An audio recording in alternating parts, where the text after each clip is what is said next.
রহস্যময় বচন। বচনকে শোনো আর দেখো। যাত্রা পুস্তক 32 অধ্যায়, যাত্রা পুস্তক 32 অধ্যায় 1 এবং 4, এখানে বচন আমি দেখব।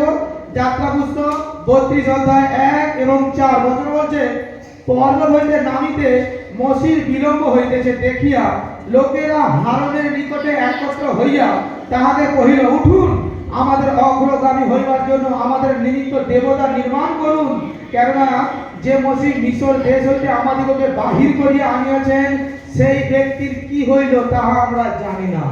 এ বচন আমি একটু পরে আবার আসছি। 4 কি বলছে, তখন তিনি তাহাদের হস্ত হইতে তাহা গ্রহণ করিয়া শিল্পাস্ত্রে গঠন করিলেন এবং একটি ঢালা গোবৎস নির্মাণ করিলেন।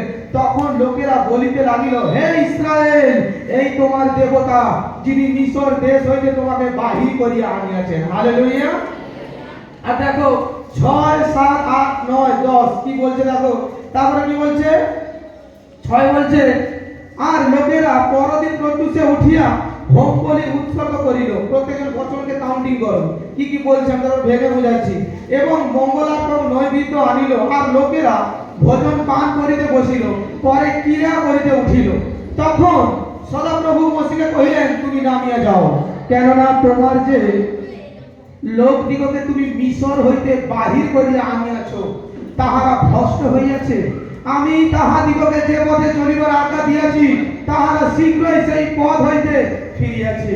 তাহারা আপনাদের নিমিত্তে এক ছাঁচে ঢালা গোবৎস নির্মাণ করিয়া তাহার কাছে পূর্ণিপাত করিয়াছে এবং তাহার উদ্দেশ্যে বলিদান করিয়াছে ও বলিয়াছে, হে ইসরায়েল, এই তোমার দেবতা, যিনি মিশর দেশ হইতে তোমাকে বাহির করিয়া আনিয়াছেন।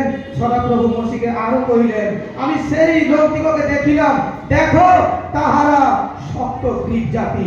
এখন তুমি ক্ষান্ত হও, তাহাদের বিরুদ্ধে আমার ক্রোধ প্রজ্বলিত হোক, আমি তাহাদিগকে সংহার করি আর তোমার হইতে এক বড় জাতি উৎপন্ন করি। আমেন। দেখো এখানে বচন, মসি প্রভুর কাছে 40 দিবারাত্রি হাঁটু পাতিত হয়ে প্রার্থনা করতে গেছেন।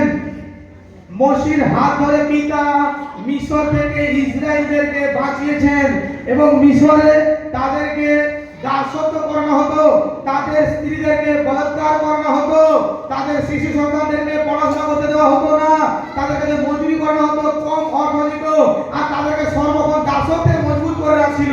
কিন্তু পিতা তাদের কান্না শুনলেন ইসরায়েলবাসীর, আর পরমেশ্বর কি করলেন না, মসিকে উঠালেন।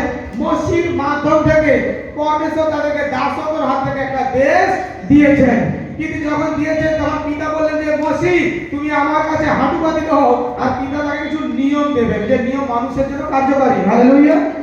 আর তিনি যখন 40 দিবারাত্রি পরমেশ্বরের কাছে আছে প্রার্থনায়, তখন ইসরায়েলের লোকেরা হারন, যে কিনা মসির সঙ্গে থাকতো, হালেলুয়া, মসি যেখানে যেত হারন তার সঙ্গে সঙ্গে যেত, কারণ মসি একটু তোতলা কথা বলতেন, তার কারণে হারন তার হয়ে কথা বলতো এবং হারনকে যাজক করা হয়েছিল।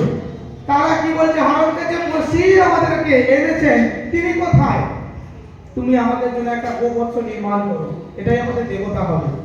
আর হারন তৎক্ষণাৎ কি করলো, তাদের কথা শুনে হারন তাদের জন্য একটা গোবৎস নির্মাণ করলেন।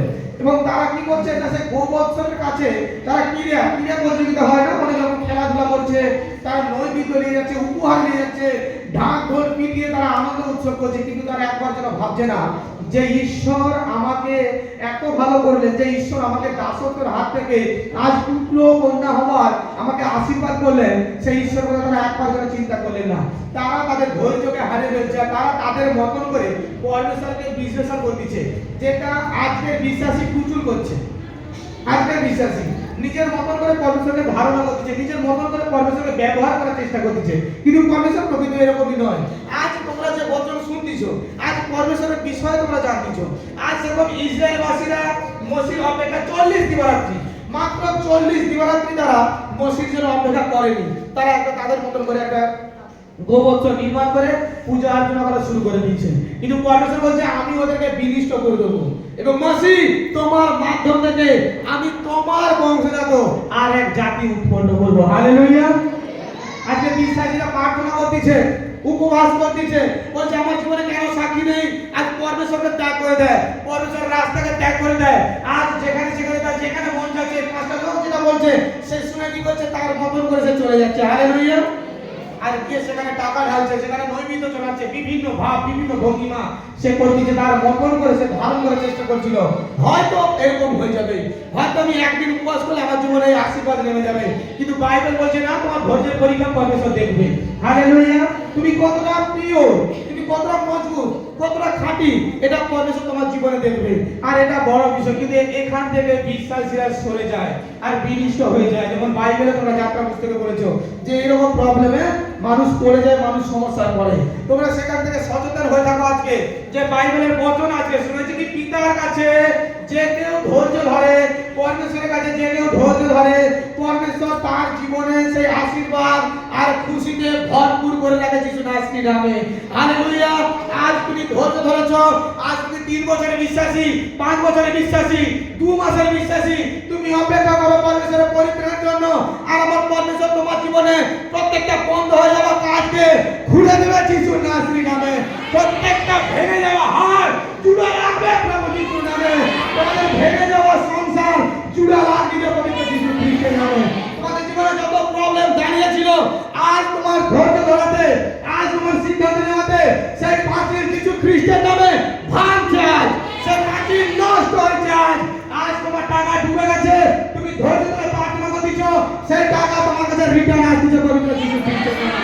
আজ তোমার সন্তান জব পায়নি, আজ আমি ভবিষ্যৎবাণী করছি তোমার সন্তান জবের জন্য ব্লেসিং হতে যিশু খ্রিস্টের নামে।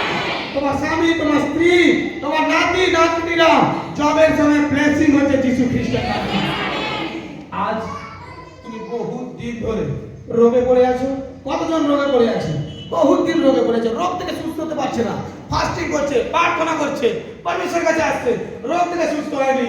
আমার হাতে দিকে টাকা আর আমি ভবিষ্যৎবাণী করতেছি, তোর রোগ তোর উপর থেকে এখন যাচ্ছে যিশু নাসরির নামে, তোর মন্দতা তোর উপর থেকে যাচ্ছে যিশু নাসরির নামে, তোর জীবনে পরমেশ্বরের অভিষেক রিলিজ হচ্ছে যিশু খ্রিস্টের নামে। আগামী দিন তোর সাক্ষী সঙ্গে জানাবি এই বচন আর এই ভবিষ্যৎবাণী পরমেশ্বর নতুন সাক্ষী সঙ্গে দাঁড় করাচ্ছে। অর্থের প্রবলেম গায়েব হচ্ছে যিশু নাসরির নামে। ঋণ থেকে মুক্ত হচ্ছে পবিত্র যিশুর নামে। আজ বিশ্বাস কর কি আজ সদা প্রভু আমার জীবনে সে ব্লেসিং কে খুলে দিয়েছে। আজ এই ভবিষ্যৎবাণী, আজ যদি তুই বিশ্বাস করিস যে আজ আমি পিতা কথা দিচ্ছি, আমি তোমার জন্য অপেক্ষা করবো, তোমার পরিত্রাণকে দেখবো। আমি ইসরায়েলের মতন আমি আর ওই দিকে ফিরবো না, ইসরায়েলের মতন অধৈর্যশীল ব্যক্তি হব না। আমি সত্য সত্য বলছি, আজ তোর ঘরে আশীর্বাদ না হচ্ছে আমেন। প্রভু যিশু নামে তার সামর্থ্য পরিপূর্ণ হচ্ছে পবিত্র যিশু খ্রিস্টের নামে। আজ বিশ্বাস কর পরমেশ্বর তোর ঘরে বড় চমৎকার বড় ব্লেসিং পাঠাচ্ছে। আজ তুই দরিদ্র নয়, আজ তুই রোগী নয়, আজ তোর কোনো সমস্যা নেই। আজ এখান থেকে ব্লেসিং নিয়ে বাড়ি ফিরবি পবিত্র যিশু খ্রিস্টের নামে। এই ভাগবাণী লিখে রাখ, আজকে ডেট লিখে রাখ, আগামী দিন তুই বড় চমৎকার সঙ্গে দাঁড়াবি। পরমেশ্বর তোর মুখকে উজ্জ্বল করতে যাচ্ছে যিশু খ্রিস্টের নামে। হালেলুয়া। বিশ্বাস কর আর প্রত্যেকের হাতকে উঠা আর পিতাকে কথা দে কি পিতা পরমেশ্বর আমি সর্বদা তোমার বাড়ি দেখতে থাকবো পিতা, আমি তোমার জন্য অপেক্ষা করবো পিতা, আমি বাইরে ফিরব না পরমেশ্বর। তুমি আমার জীবনে যা পাঠাবে পিতা সেটাই আমি আনন্দভাবে গ্রহণ করবো প্রভু যিশু খ্রিস্টের নামে অঙ্গীকার চাই আমেন। পরমেশ্বর চমৎকার করাবে, প্রভু যিশু আশীর্বাদ করাবে। আত্মা বলছে কারো বাড়িতে তার স্ত্রীকে তার স্বামী মারধর করে, এরকম ওরা আত্মা বলতেছে আজ থেকে ওর হাত বন্ধ হচ্ছে মারধর করার জন্য, এই প্রবলেম আর হবে না। আত্মা আমাকে জানাচ্ছে এই সমস্যা থেকে মুক্ত হচ্ছে। আত্মা কার্যকারী করবে, প্রভু যিশু কার্যকারী করবে। আজ থেকে পবিত্র আত্মা যাবে, যে যেমন কুটবে সে তেমন কাটবে। হয়তো হতে পারে কি আমাকে আজ আমার স্বামীর কাজ জোর বেশি আমাকে মারতেছে, আমি আধুনিক নিন্দা হিসাবে বলতেছি, পবিত্র আত্মা তোর প্রত্যেকটা ঘায়ের হিসাব নেবে যিশু নামে। পবিত্র আত্মা প্রত্যেকটা দ্বারের হিসাব নেবে যিশু নামে। তুই পরমেশ্বরের সন্তান। আজ তাদেরকে যতজন অসম্মান করেছে, আজ তাদেরকে যতজন নিন্দা করেছে, আজ যতজন তোদেরকে গ্রাম থেকে তাড়িয়ে দেওয়ার চিন্তা করেছে, তোদেরকে দূরে ঠেলে দিয়েছে, আমি ভবিষ্যৎবাণী করতেছি ওই গ্রামের সব থাকতে ব্লেসিং ব্যক্তি, ধনীধর ব্যক্তি, আশীষিত ব্যক্তি তারা হচ্ছে প্রভু যিশু। আমেন। তোদের জীবনে সেই গেট খুলে দিচ্ছে। দিচ্ছে, আজ করে একা বাড়ি যাবি না, বিশ্বাস কর, তোদের সামনে পবিত্র আত্মা যাবে, তোদের সামনে পবিত্র আত্মা গিয়ে সেই রাস্তাকে খুলে দিয়ে আসবে। আর মন্দ স্পিড যতজনের মধ্যে থেকে কথা বলছিল, তাদের মধ্যে থেকে আজ মন্দ স্পিড যাচ্ছে কিছু খ্রিস্টান নামে। তারা তোদের হয়ে আজ থেকে লড়াই করবে পবিত্র যিশু নামে। আমেন। হালেলুয়া। তোরা শান্তি বজায় রাখ। আর আমার পিতার উপর ভরসা রাখ যে আজ আমার পিতা আমার জীবনকে বদলে দিয়েছে। আজকের এই বচন, আজকের এই মিরাকেল ভাববাণী আমার জন্য হয়েছে। আমি আগামী দিন সাক্ষীর সঙ্গে দাঁড়াবো। প্রত্যেকজন হাত মিলাও। আর আগামী দিন তুমি সাক্ষীর সঙ্গে দাঁড়াবে। হাত মিলা, হাত মিলা।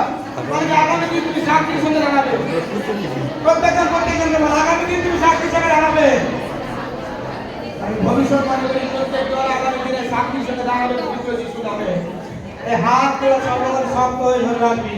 কি পরমেশ্বরের ব্লেসিং, পরমেশ্বরের যোজনা তোরা দেখবি আগামী দিনে পবিত্র যিশু নামে। আমেন। হালেলুয়া। আর প্রত্যেকজন সচেতন হও, প্রত্যেকজন সেই দৃঢ় বিশ্বাসী হও কি আমি পরমেশ্বরের সন্তান। আমার মধ্যে আমার পরমেশ্বরের ক্ষমতা আছে, আমার মধ্যে আমার পরমেশ্বরের অস্তিত্ব আছে। আমি অন্য কারণ নয়। আমার প্রতিযোগ কেবল আমার সদাপ্রভুর অধিকার। হালেলুয়া। প্রত্যেকজন বল কি আমার উপরে আমার সদাপ্রভুর অধিকার। ব্লেসিং দিবে তোদের জীবনে। আজ থেকে তোরা সেই ধৈর্যশীল ব্যক্তি হও। হ্যাঁ, মন্দ স্পিরিট তোদেরকে চাইবে নিচে নামানোর জন্য। মন্দ স্পিরিট বার চাইবে তোদেরকে নিচে নামানোর জন্য। তোরা স্ট্রেট হয়ে দাঁড়া যিশু নাসির নামে। কখনো তোদেরকে দমাতে পারবে না, কখনো তোদেরকে নিচে নামাতে পারবে না। ওর কোনো ক্ষমতা নেই। কারণ মনে রাখ, আজ তোদের জীবনের সেই ব্লেসিং হয়েছে, আজ তোদের জীবনের পরমেশ্বরের চমৎকার হয়েছে, আজ তোরা সেই আশীর্বাদ যুক্ত ব্যক্তি হয়েছিস পবিত্র যিশু নাসির নামে। হালেলুয়া। এই পরমেশ্বর এই ভবিষ্যৎবাণীকে বিশ্বাস কর। এই পরমেশ্বর এই বচনকে তোরা বিশ্বাস কর। কি এই বচন আজ এমনি এমনি আমার জন্য হয়নি। আজ আমার ধারণা শক্তি পরমেশ্বর বদলে দিয়েছে। আজ আমার প্রত্যেকটা ভাবনাকে আমার পিতা বদলে দিয়েছেন। আজ যতজন এরকম স্টেপে ছিলে দাঁড়িয়ে পরমেশ্বরের ভাবনাকে তোমরা চেঞ্জ করার চেষ্টা করেছিলে যে দেখি 3 সপ্তাহ যাই, যদি সাথী হয় তো হবে, না তো আর নয়। এই বিটা বন্ধ করে দাও। আর প্রভুর কাছে সারেন্ডার করো নিজেকে, নিজের অপরাধ সকল প্রভুর কাছে সারেন্ডার করো। আর প্রভুকে বলো পিতা পরমেশ্বর তুমি দয়া করো আমার পিতা। আমি যদি অঙ্গীকার করে থাকি আমার প্রতি ক্ষমা করো তুমি প্রভু। আমি শেষ পর্যন্ত তোমার সাথে থাকতে চাই। তোমার জীবনে পরমেশ্বর কিছু ভালো কিছু করার জন্য কিছু জিনিস তোমার জীবন থেকে সরিয়ে দেয়, এটা জানার চেষ্টা করো। এই পৃথিবীর প্রত্যেকটা কথা শেষ হয়ে যাবে। এই পৃথিবীর প্রত্যেকটা বানানো জিনিস শেষ হয়ে যাবে। পরমেশ্বরের বচন কখনো শেষ হবে না। পরমেশ্বরের দিন কখনো শেষ হবে না। পরমেশ্বরের রাজত্ব কখনো শেষ হবে না। হালেলুয়া। তিনি পরমেশ্বর, তিনি যা নির্মাণ করেছেন তা সর্বদা থাকবে। তার মুখের বাণী, তার মুখের বচন সর্বদা বিরাজমান হবে প্রভু যিশু নামে। হালেলুয়া।